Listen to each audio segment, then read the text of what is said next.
right on a keeper, up across the 15, cuts left at the 20, on the room at the 30, headed to the near sideline, one man to beat, makes the move at midfield, coming to the near side at the 30, he's at the 20, he's at the 10, 5, touchdown, Kentucky!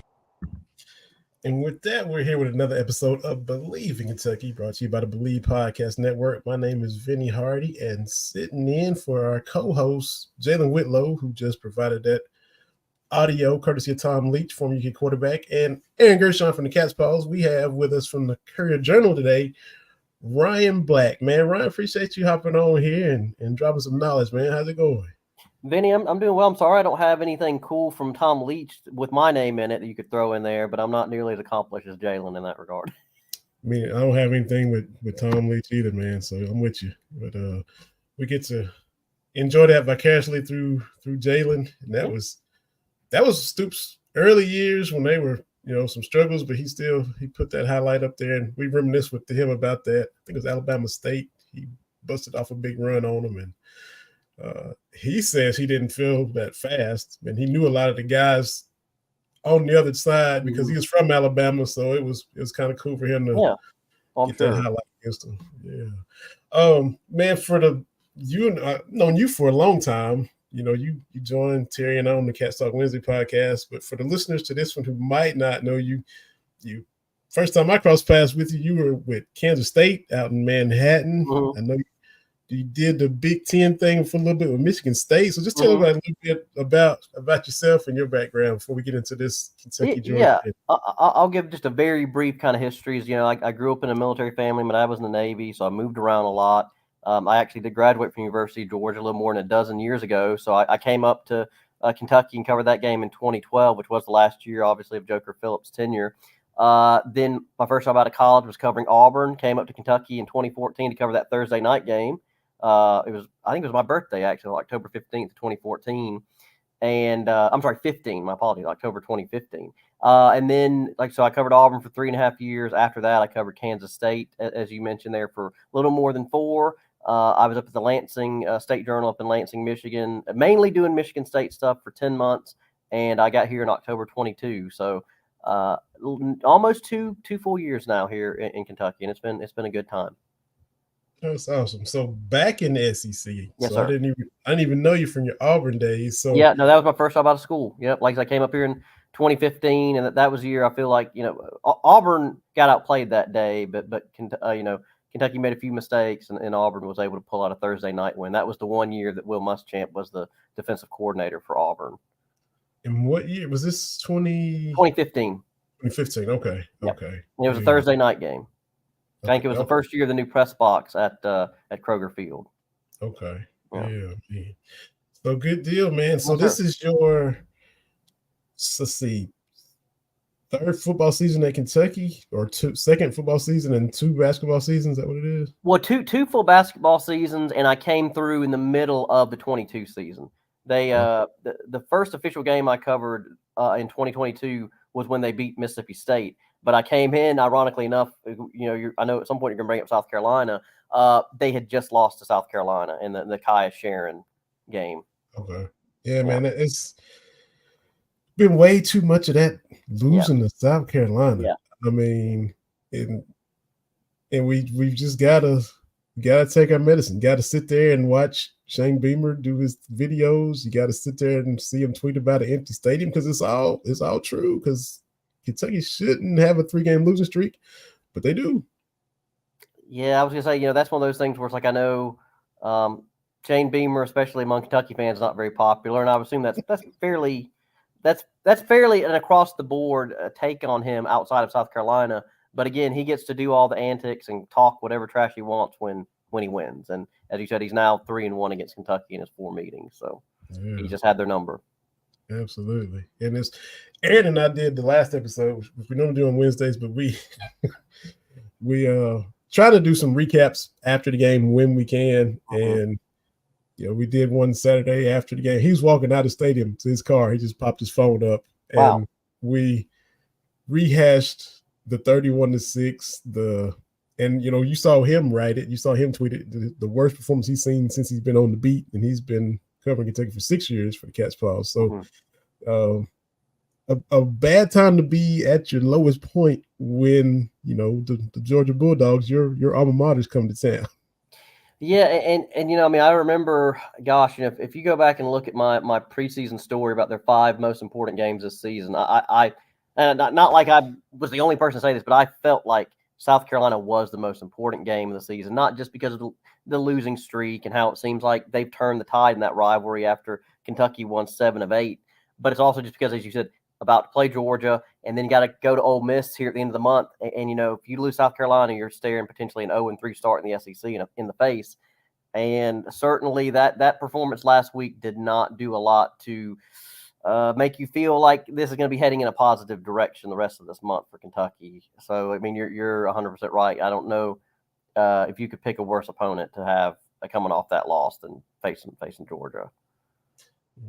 Talked about Tom Leach earlier with playing the clip at the beginning. I think it was him and Dick Gabriel and Jeff Picoro were doing a podcast, and Tom knows the history inside and out and can go way back. And he was thinking of recalling a time where Kentucky started the season against Indiana and got beat like 58-30. They were playing great offensively, but just couldn't stop Indiana. And for us, we're too young to realize this. Indiana was good. He said they were coming off a Rose Bowl like a couple years before that, so but we had no idea. But Indiana was stout in football back in the day.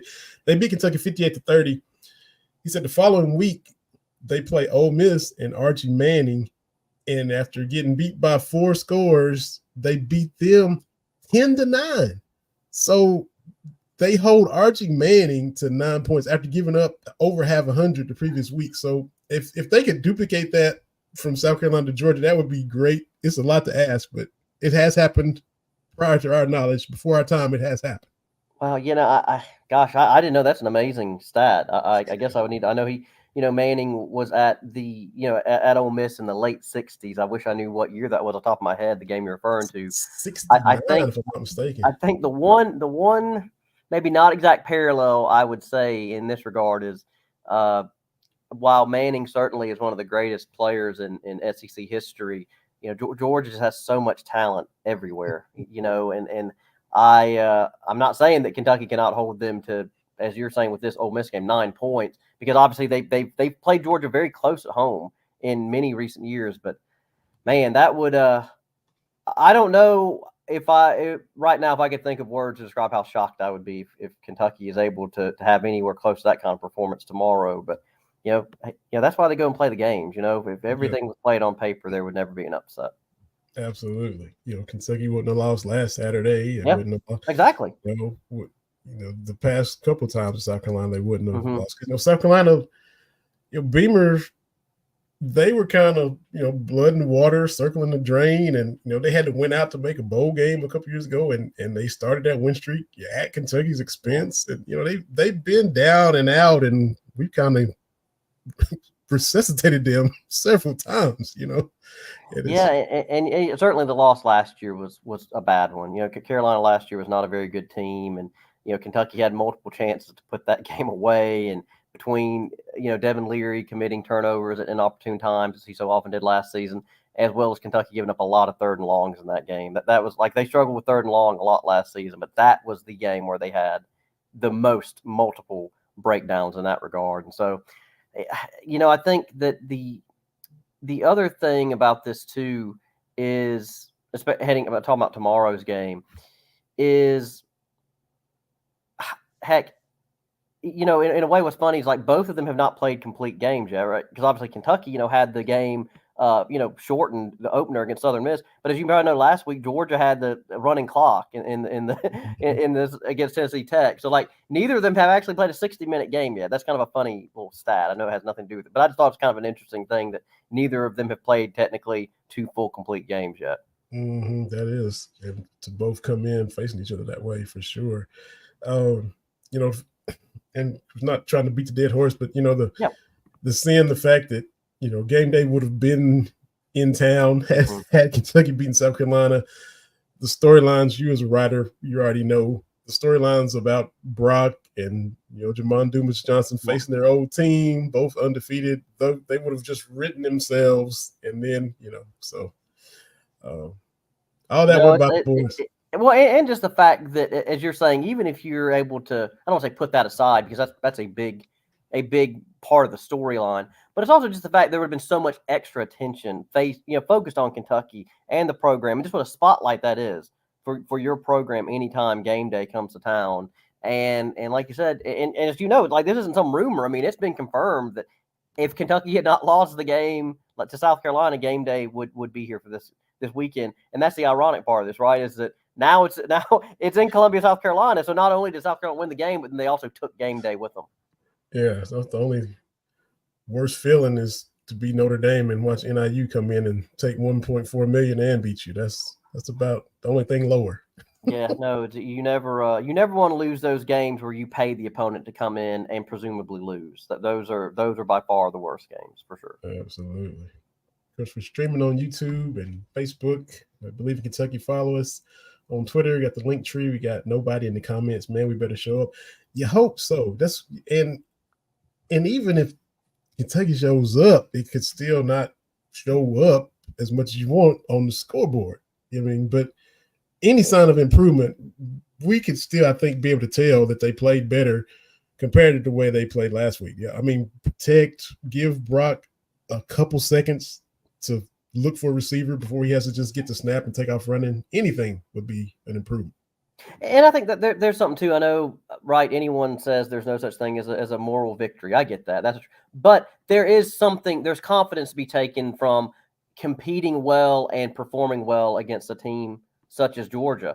And hey, if Kentucky keeps it competitive, even in a loss, that should give them confidence going into the games against Ole Miss and the other tough teams they've got left on the schedule this year. Because again, man, SEC is a bear every year, but now adding Oklahoma and Texas, especially the way Texas looked last week, even getting to a bowl is not a guarantee for some teams now. And so I think even if Kentucky loses, and and the score maybe doesn't show it, if they play well enough, you can take confidence from that going forward.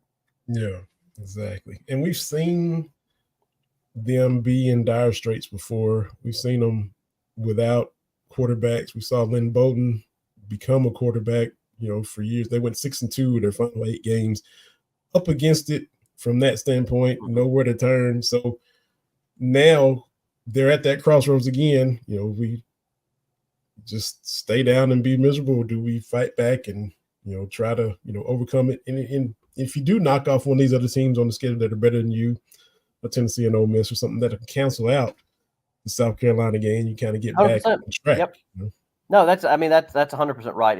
I think, certainly if you put it to me right now, Vinny, I would not pick Kentucky in either of those games, but hey, it's a long season, and again, the one thing about Ole Miss is that by the time Kentucky gets there, Ole Miss kind of opens with the easiest part of their schedule. So Kentucky will have played a tougher slate to that point.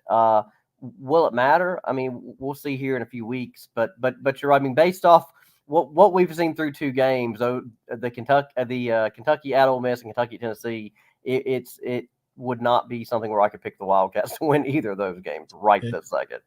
And they went to Ole Miss 2 years ago and had them beat down there in Oxford. You get the touchdown. I think Dane Key wiped away with the legal procedure, and so they've.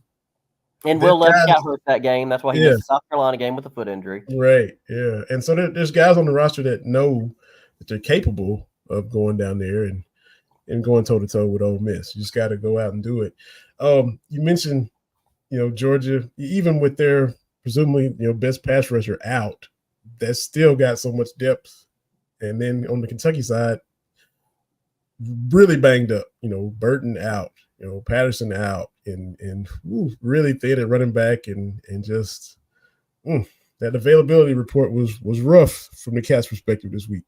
Yeah, and I'll be honest. I know I can't be the only person who's thrilled that those are out there now, because for me, and I think most other reporters, like, hey, it saves us having to ask the coaches questions about it, and usually they hate answering it. Now, Stoops, I would say, is usually more forthcoming than other coaches I've dealt with in that regard. But now at least there's something out there where you don't have to directly ask them, because one, it's not just supposed to be on that report, but 2, if it's found out that they lied or didn't put someone on there that was supposed to be on there, then there are fines that come from the SEC office. So I'm happy that it is now a thing, because I've just hated for years having to speculate about who's going to play and who's not when, right up until game time. I mean, I think that's a move in the right direction on the SEC's part, following the lead of the Big Ten, who put these out starting out last year. Yeah. So, anything to lighten your load a little bit, one less repeated, multiple repeated weekly question that you got to ask, and you just, so it's a good thing for sure. Flipping back to, your time in Kansas State, we talked about Texas, of course, being in the league now and on Kentucky's schedule. Did you cover football and basketball for K-State? Yeah. The same as what I do here. Yeah. So did you, of course, go to Austin for a football game? And if so, what's the atmosphere? What can Kentucky fans look forward to seeing when they make that trip down there? Yeah, I covered 3 games down there. Actually, ironically, that was the first game I ever covered at K-State, was in Austin in October 2017. That game went to double overtime, and K-State lost their starting quarterback that game too, and so never covered a game with him actually healthy after that. But what was funny though is the 3 times I went down there to cover games, Texas was never anywhere close to the level they're at right now. It was still that whole "is Texas back" meme, or et cetera, et cetera.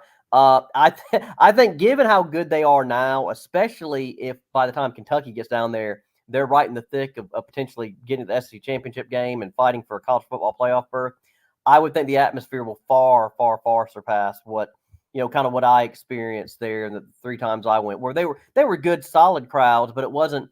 To me, it didn't compare to like LSU or some other stadiums I'd been to. But I just think, I mean, Vinny, it's like it's the better the team is that the fan base of their support, the more kind of electric the environment's going to be. But when you're kind of at the point where you're, I don't want to say mediocre, but mediocre by what Texas's standards were, I think it was maybe sometimes harder for fans to get as excited. So I think that Kentucky fans will not be shocked by it, right? I mean, because obviously they've been to these other SEC stadiums where the passion is certainly every bit as strong as it is in Texas. But I think that's what's going to be different is that, Texas, after making it to the playoff last year, they're playing at a level they haven't in the better part of like 15 years. Thereabouts. Obviously they went to the national championship game in 2009 with Colt McCoy and all that, and they lost to Alabama, which was Saban's first national title there. But I'll be honest. When they hired Steve Sarkisian, I wasn't really convinced that he was the right guy, because he had never really excelled at either Washington or Southern Cal. But he's been good, and I think the future is bright for them as long as Arch Manning stays there after Quinn Ewers leaves. Yeah, and I think too it'll be their senior day. It'll be the last home game for them when Kentucky goes. Maybe we can hope that they're looking ahead of that game against A&M the following week. Yeah, I mean, I think it's we'll see. I mean, I think I know when I did my game by game prediction, I did mention that I thought Kentucky would keep it closer than expected, simply because I just thought, hey, maybe Texas would potentially be, looking ahead, but I don't know that's gonna. If Texas is right there in the thick of a playoff berth, I can't see them really taking any team for granted. Yeah, at that point in the season, but we'll see. They're that close, and they can taste it. Yeah, they'll be locked in and trying to handle business for sure. And speaking of, going back to that Texas A&M. Yeah, I'm an SEC guy. I always love the SEC, but even when they were both in the Big 12 and in the 90s and stuff like that, that Texas A&M game on Black Friday, I usually always watched it. It was awesome. I'm like, this is cool watching these two. And so now to have them both in the SEC, it's just going to be even better, man. I always kind of one of those rivalries you watch from afar. And I'm like, oh, it's cool, man. So looking forward to that one. Well, and the fact that obviously now you add the Texas-Oklahoma rivalry to the long list of great SEC rivalries. I'm glad that just Texas and Oklahoma are now back in the same league as Arkansas. I think that will have some good games. But I think it's just don't get me wrong. I do think that probably other SEC coaches are not thrilled that they're in the league, just because it does make it tougher for everybody else.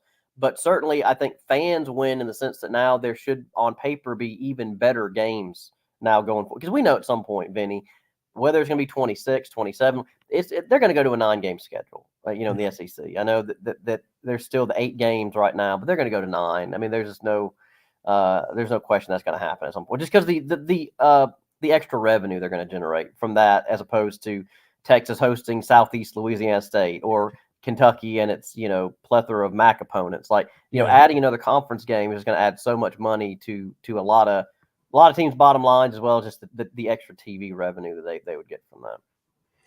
And I'm not certain that this Texas A&M upcoming baseball series might be even more heated than the football, with Skag going with Jim leaving the way he did to go there. I can't wait for that one. Yeah, that was just such a terrible look for him to say what he said the day before. How again, the only reason he left to come to A&M was because he was going to end his career there, and then it was, again, less than 24 hours later he was being introduced as Texas coach. It's like, to me, it's like he knew he was gone. I don't really understand why he said what he said, because he had to know that was going to be played back, and those comments were just going to be held against him going forward. But hey, it's like everyone knows that Texas has the biggest athletics program in the country in terms of athletics department, and just the amount of money that they make there, I'm sure was very hard to turn down. Yeah, Schlossnagle. I don't know what I was trying to say when I said Jim, but yeah, it's a mouthful. Yeah.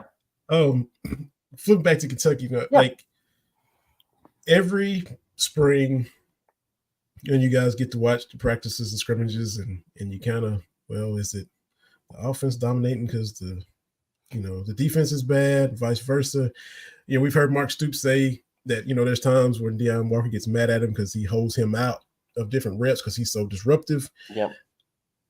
Based on what we saw, like we said, they only played a game and a half, but based on what we saw Saturday against South Carolina with, Brock running for his life, was there any indication of that from what you had seen in the summer leading up to the season? Was there anything for you to say that, boy, this offense is getting dominated? I can't. Was there any maybe signs of that? Because a couple of years ago under Scangarello, everybody could already, this isn't going to look good, based off of fall camp stuff that was leaking out. Was that maybe happening this year, or because everybody seemed, we all seemed kind of surprised with what we saw Saturday? So was there signs in the summer? I mean, I don't recall anything, like you said, with the various portions of some open practices and whatnot that we got to see, where I thought, man, the offensive line looks completely overmatched, and and I think that's, that was, I think, out of all of the different aspects of last week's game, to me was the most shocking. Was I even remember his weekly press conference, because we have a certain schedule with Kentucky football. Like, Stoops has one Monday presser every Monday. Then it's the offensive players and coaches Tuesday, and then defensive players and coaches win. So we get the offensive coordinator every week, every Tuesday. And Bush Hamdan says they're leading the South Carolina game. South Carolina's defensive line looks so great against James Madison, and I'm sorry, Old Dominion, another Virginia team. My apologies, Old Dominion. But we go against what we think is one of the best defensive lines and front sevens every single day in practice. So I think we should know kind of what we're prepared for. And they didn't look like they were very prepared for what South Carolina threw out there. And so it's kind of like what you're saying is that it does maybe make you question, hey, were there things that maybe we missed as media members, or did just, I don't really know. That like I said, out of all the things that was a full system failure of a loss last week, that was the part that shocked me the most, was just how completely out of sorts off. And then how about this? Even the plays where the ball wasn't snapped, they looked out of sorts because they couldn't, all these pre-snap penalties they committed. I mean, there was not a single really positive thing that you could say about the offensive line all from that game. Not a single thing. And unless I'm mistaken, the 4th and 1 call where Kentucky gets drawn off sides. Yeah.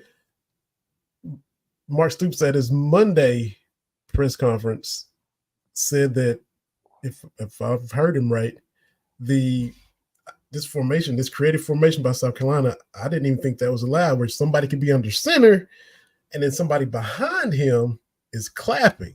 Yeah. And I'm like, now is this, if he didn't think it was allowed, has this just changed going into this year? Has it been a thing for a while? I'm like, what if it's going on? Yeah, well, the thing too, though, that stuck out to me about the Monday press conference more than anything, Vinny, and I'm sure maybe you and Aaron potentially talked about it, was, man, after the game Saturday, Mark Stoops said every which way you could that the team quit without using the word quit. He constantly said we didn't respond, the effort wasn't there, all of these words that he used.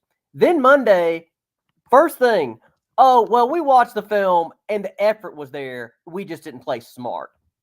So whether it was someone in, just the office saying, hey, Mark, you probably should go in there Monday and make sure you don't say that they didn't show the right effort. Because, right, the players see that stuff. Not that they don't hear it, but they don't want their coach airing that publicly. Mm-hmm. And so my opinion is that that's not actually, I don't believe that just watching the film is what made them say, oh, yeah, that looked like good effort there. I don't believe that. I think that Stoops knows what he saw right after the game, but knew the optics of how bad it looked that he was so publicly questioning the team. And that's why he made sure to go out of his way Monday to say, oh, no, we competed. We just didn't play smart. I don't buy that. You were there. Somebody asked him, did you quit? And he said, I didn't say that. I don't know. He did. That was the first question after his long opening statement after last week's game. And he's like, I didn't say that. But that means, just look at the transcript of last Saturday's post-game press conference.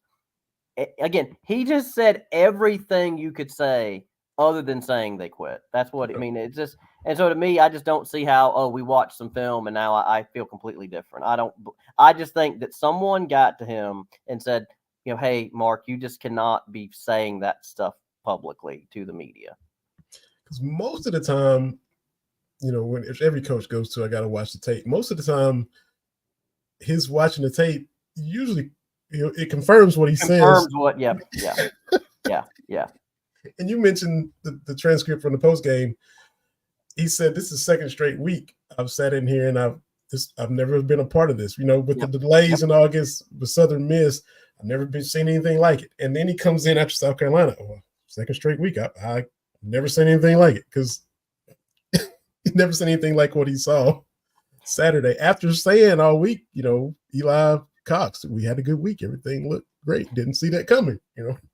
Well, there was one specific quote that he said, and I'm just looking for it real quick, but it was kind of, here it is. This felt like game one. You know what I mean? Where you walk out there and you don't know what, there were things that happened today that I can't explain. That was his, I guess it's just there are results in sports that happen every year, right, that are hard to explain. But that one, for me, is one of the most baffling simply because, and I know I've repeated this to other people too, Vinny, was I was just talking to a friend of mine on the South Carolina beat before the game, and we basically said, there's four outcomes to every game, right? Team A wins big, Team A wins close, Team B wins big, Team B wins close. And we said we could see three of those possibilities. Obviously, Kentucky winning big or close, or also South Carolina somehow winning close. Yeah. Nobody, I don't think, outside of probably obviously South Carolina's players, could have ever predicted that Carolina would win that convincingly. I never would have fathomed, outside of some crazy thing where, Kentucky throws 2 pick sixes and lets a kickoff. You just could have never, to me, written up a scenario in which I could have believed that Kentucky would lose by 25 points at home to South Carolina. Yeah. I wouldn't have believed it if I didn't sit there and watch it, basically. Because we've said and believe in the past 3 years that Kentucky's been better on paper every single time. And, well, like you said, that's why they play. That's why they play. Yeah.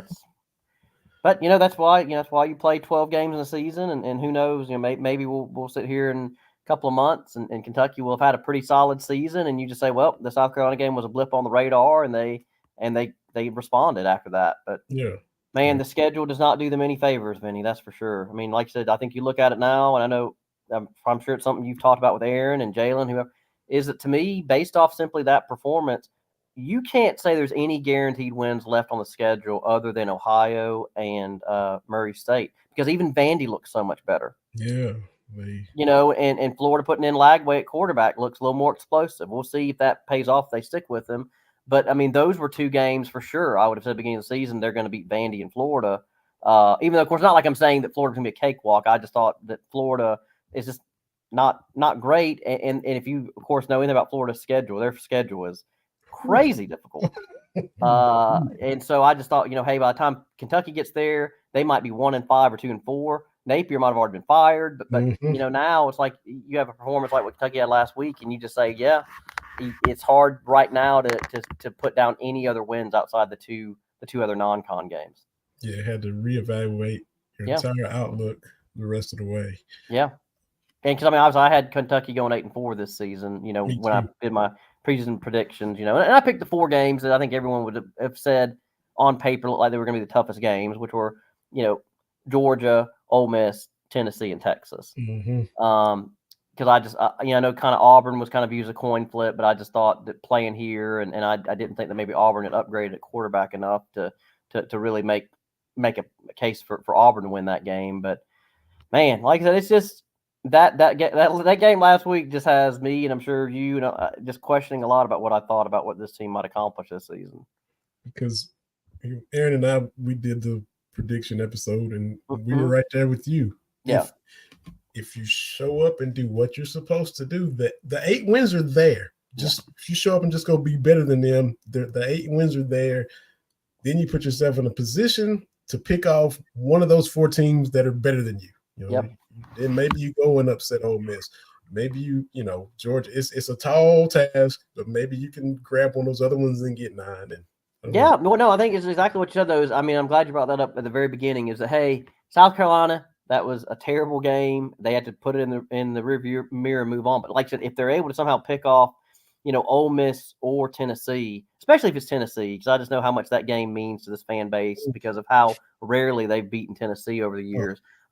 Especially, hey, if that's a game that spoils Tennessee's chance at maybe like a college football playoff at large berth or even an SEC championship game berth.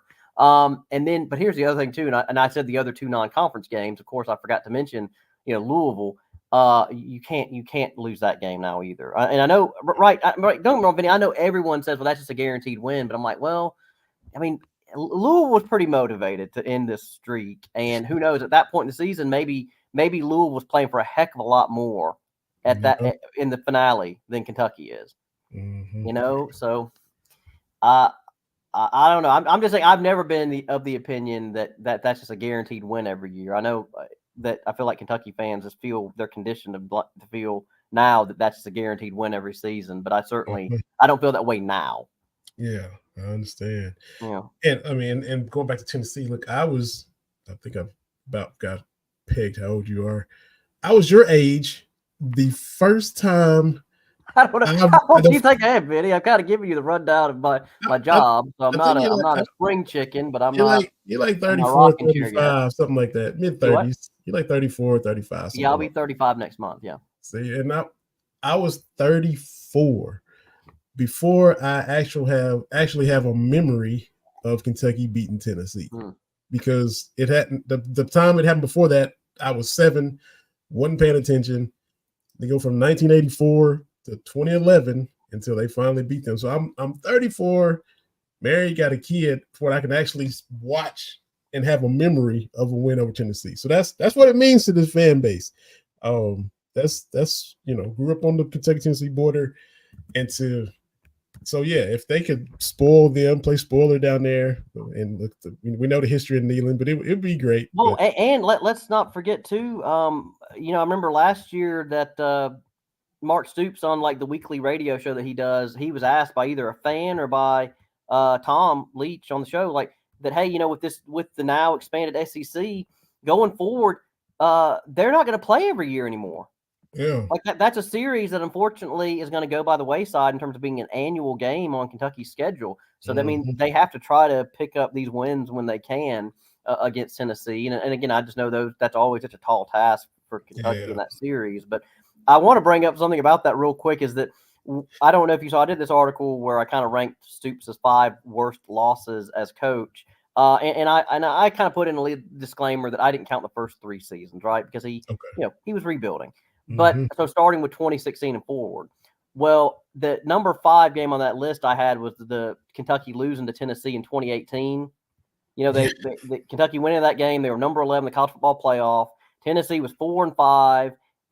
Hadn't crossed the 400-yard mark in any game that season against an SEC team. And then Kentucky goes down there 17-0 to begin the game and lose 24-7. Yeah. Needless. And then, of course, I just mentioned that, hey, you know, Kentucky does end with 10 wins that season.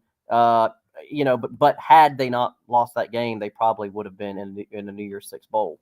Yeah. Needless to say, though, when I wrote that article initially 2 years ago after the Vandy game, I had a Tennessee fan email me and say, you should never have put that Tennessee game on there because they never lose to Tennessee. So it's never a bad loss if Kentucky loses to Tennessee. I'm like, well, yes, but you just have to take into account where the two teams were right at that point in time. Like, it was a bad loss for that Kentucky team. Right. Yeah, exactly. And that was one you always hope, but you actually went into it feeling real good. Oh, I really like our chances this year, you know, and because so many just heartbreaking kicks to the gut year after year after year. You know, before my dad passed away, my dad, my sister, and I don't know how many years it was, but we were like, we're going to be there when we break this streak, whether we go to the game in Knoxville, go to the game in Lexington, year after year after year. You know, there was Lane Kiffin's only year. There was an overtime loss to Tennessee. There was another 4 overtime, 52-50 loss to Tennessee. That, you know, you're right there. Talk about storylines. They trot out the kicker, Lona Sieber, from Knoxville to kick a game-winning kick, and Tennessee blocks it, which is just Kentucky fans' luck. And then the game continues to go on in more and more overtimes, and, you know, Tennessee wins and gets a 2-point conversion. Kentucky gets a touchdown and can, or something like that. So every which kind of way, I know that's bad English, that we can lose in this rivalry. We've seen it and sat there in the cold and watched it. And so, yes, yeah, that's you already have a good grasp of what the Tennessee game means to everybody in Kentucky for sure. Yeah, and again, I understand, I guess, you know, with good reason, just looking at the history. I mean, Tennessee chalks that up every year as a win, just because, I mean, they do win it so often. But I that's why I'm just kind of saying that, given that we know going forward that will not be an annual series, that Kentucky needs to try to pick up these wins where they can. Yeah, this is the last game in Neyland, and I think the schedule flips, so they come to Lexington next year, and then it's over for a while. Yeah. But, you know, I live down here in Tennessee, and the Tennessee fans will ask me, why do you hate it so much? Why do you hate it? I say, look, Tennessee to me is like Alabama to y'all. And they're like, oh, okay, all right. Then they kind of get it. And I say, take your little 15-year lose before they beat Alabama and put the goalpost in the river a couple years ago. I said, take that 15-year losing streak y'all have had to Alabama. I said, and double it. And then you have our losing streak to y'all. And they're like, oh, okay, we see what you're saying now. So it kind of puts it in perspective from our viewpoint of things, why we feel that way about them. But and then I mean, I think I was talking about this with somebody too, and I hate that now it's also not another game that's not going to be an annual. And I know there's maybe not a lot of vitriol between the fan base necessarily, but like the fact that technically Missouri is a quote unquote border rival as well. I know it's only a little sliver of Kentucky, but it just seems like those are two programs that seem on paper so evenly matched. And I've talked about this with somebody, is, you know, like what Mizzou did last year, getting to 11 wins, beating whatever you want to say. I mean, it was Ohio State maybe in name only because so many players had opted out. But Vinny, that season that Mizzou had last year is what every Kentucky fan dreams of finally doing. You know, and I mean, granted, okay, they didn't make it to the playoff, but like they were as close as you could get to the playoff and then beat a name brand opponent in a New Year's Six game. I mean, like what Mizzou did is what Kentucky has been yearning to do, to take that next step under Stoops all these years. And I understand it. Look, Kentucky made it to a couple of Music City Bowls in a row in the 2006 or 7. You know, they were 7-5 under Rich Brooks, and beat a Florida State team with a bunch of guys suspended and depleted roster. We didn't care. That's Florida State. You know, you can have a bunch of 8-year-olds, but if they got that little, you know, spear on the side of their helmet and that garnet and gold, you're beating Florida State. And that's why it would have been such a big win if Kentucky hadn't blown this Gator Bowl this past, you know, I say this past year. I mean, it was still in, you know, this past calendar year, basically, you know, and they had numerous chances to put that game away and just could not do it. That was a crazy game down there in Jacksonville. Goodness gracious. For sure. Real quick on basketball, Yes, sir. man. Yeah. Now Mark Pope comes in, and so is it? Are you? I've heard different journalists say it. Is it like a whole new beat when the coach is changed? You got to cover a little bit of Cal. Now you're starting to cover Mark Pope. Is it like a totally different beat when you get a new coach in there? I guess you would say yes and no, because I guess it depends on how much the new coach. Because sometimes teams promote from within, and so maybe at that point it's the same song, different singer kind of thing. But I think the thing is it's a little. I'll say this: it already feels like, at least just the general vibe around the program, is that it's going to be much more open. I mean, I'm not saying that, of course, we're just going to be, talking to Mark Pope every single day, but and I know, I'm sure Aaron has discussed this with you extensively, but like it got to the 2 seasons I got to cover, Calipari's tenure, he just did not do weekly press conferences. The only time we literally ever talked to him was after games, which was, you have to understand too, Vinny, this is what I've told other people is, you have to understand from my perspective that the previous beats I'd been on had been with 3 of the most media friendly, and by friendly, I mean like they're accessible, coaches in college basketball. Tom Izzo meets with the media multiple times a week, basically previewing every game. When I was covering Kansas State, Bruce Weber was the same way, and Bruce Pearl's the same way at Auburn when I was there. So it's like, then you come here and you only talk to the coach after games, and then halftime he would sometimes say, "Oh, it's late, I'm leaving." Like he would just leave. So it just, that was by far the biggest change for me, was being around a coach who you just basically never got any real FaceTime with. Yeah. So I mean and so it just does seem like Pope is going to be a lot more accessible in that way. Like I don't think it will be like those 2 seasons that I just covered, where every other week we're getting like one of the assistants. And it's not this bad to talk to the assistants, but right, especially in Kentucky, they want to hear the head coach talk. You're the most recognizable person in the state when you're the head coach, the Kentucky men's basketball team. And the fact that the only times you ever heard him was after games, and then of course, his weekly radio show, but that's still different, because that's still a little more controlled by in-house stuff. So, I do get the sense that in that way, it's a breath of fresh air, in the sense that we ought to be able to talk to the head coach more as media members. Now, Vinny, I don't know how much you've ever followed it, but like I seem to have a pretty good working relationship with Calipari. We had some fun kind of back and forth and kind of little banter type moments that I enjoyed, but I do know a lot of other people who cover Kentucky were just ready for something new, and I get that. Yeah, I haven't covered the team as long as Aaron, or certainly a lot of other people on this beat who've been around for decades. Yeah. But I'm saying I feel like a good enough working relationship with Calipari. I wasn't just like, oh well, Grady's gone. I didn't feel that way. I understand. So, I understand. yeah. Well, good stuff, man. Good Yes, stuff. sir. And we talked about, I was right about your age. I wasn't trying to make you think. No, it's fine. I mean, gosh, it's heck, and I know it probably happens for you too, Vinny, but like, man, when I see the stuff like so-and-so just offered this 2027 quarterback or 2027 shooting guard or whatever, and I graduated from high school in 2008, and I'm thinking, man, oh man, it just blows my mind to think about but I'm sorry, I feel like you were going to ask me a question. I'm just saying I don't feel that old, but I do kind of know I'm not young anymore. So, well, just the word on the street is that maybe even on the beat, you're kind of becoming the victim of some ageism from some of these younger guys. If I heard Aaron right, does he kind of try to give you a hard time about you being a little bit old? Me? Does he? I've been a victim of ageism. I thought like Aaron would try to poke fun at you for being a little bit older and things like that. Maybe I've heard him. Did he give a specific example? I don't remember that. I thought he would, because I remember saying, well, we got to get Ryan on here because I'm the old head on here. So Ryan can definitely come on this podcast anytime and feel young. I thought maybe Aaron or some of the guys a little bit younger than you were kind of poking fun at you for being the older guy.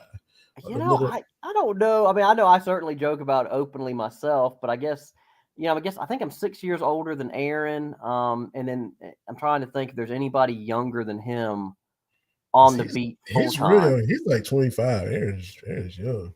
Is he 25? I thought he graduated Yeah. like 2018. Am I wrong? Yeah, he's been 6 years on the beat, but I think he was born in '99. Like that's the Oh, is in that his right? Twitter. The Twitter is Gershawn. He's like mid-20s. So I thought he was trying to kind of poking at you. Maybe I misheard him, but I was like, I'm gonna see. And I thought you'd be like, yeah, they give me a hard time, and I'm like, well, look, I've never felt that way. I mean, not okay, yet. I that's mean, good. I'm sure it will happen at some point, but that hadn't happened yet that I recall. Like, not that I, of course, don't poke fun at myself about just just age stuff. And I know that last week during the South Carolina game, they had the women's final at the U.S. Open on, and I saw that when the championship matches were set, it mentioned that was the first time since 2002 that an American male and female, were in the championship matches. And I'm like, heck, I remember that was the first ever tennis tournament I ever watched, because that was, the men's final was Andre Agassi and Pete Sampras won and retired. That was his 14th and final Grand Slam.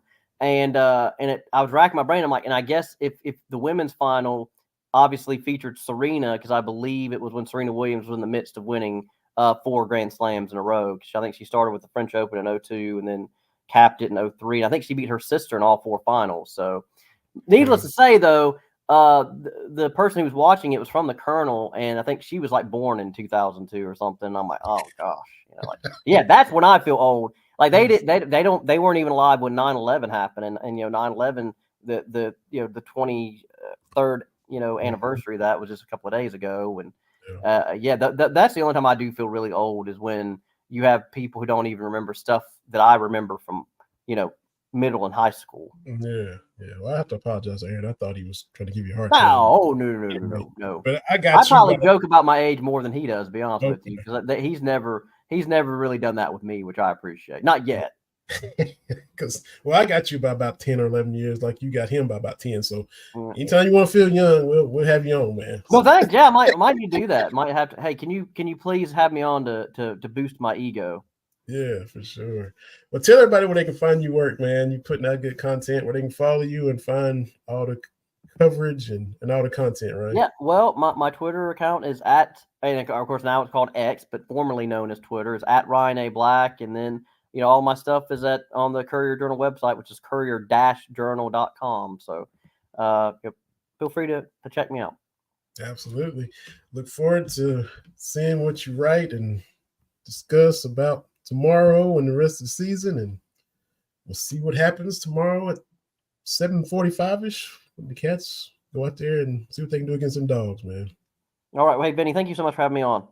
Absolutely, Ryan. We definitely appreciate it. Y'all check this episode out at Bleed.com, Spotify, Stitcher, Apple, YouTube, wherever you get your podcast. Feel free to subscribe and rate and leave a comment. We definitely appreciate it. For Ryan Black, this is Vinny Hardy. It's been another episode of Believe in Kentucky. Go Cats. We'll holler at y'all next time.